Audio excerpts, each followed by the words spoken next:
Niresba ka ng komedyante at direktor na si Chad Kinis ang basher na tumawag ng tamad at walang utang na loob sa kaibigan niyang si MC Mua. Magkasama sina Chad at MC pati na ang kapwa nila host at komedyante na si Lassie Marquez sa grupong Bex Battalion. Kaya naman beast mode si Chad Kinis nang mabasa ang comment ng isang netizen kung saan kinumpara nga nito si Lassie kay MC. Buwelta naman sa kanya ni Chad, hindi porket walang piniflex sa vlog o social media ay wala nang naipundar sa buhay.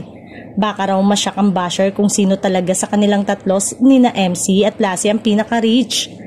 Wala rin daw karapatan nitong sabihin ng kaibigan ng walang utang na loob lalo pa at hindi niya naman kilala si MC.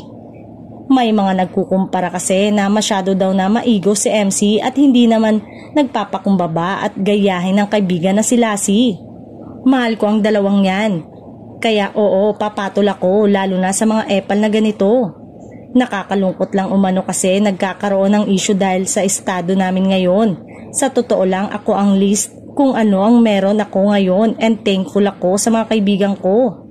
Kaya wag natin pangunahan ang mga pangyayari, alamin ang katotohanan. Kung alam nyo lang please, love, love, love lang ang magiging masaya lang sana tayo ang panawagan ni Lassie.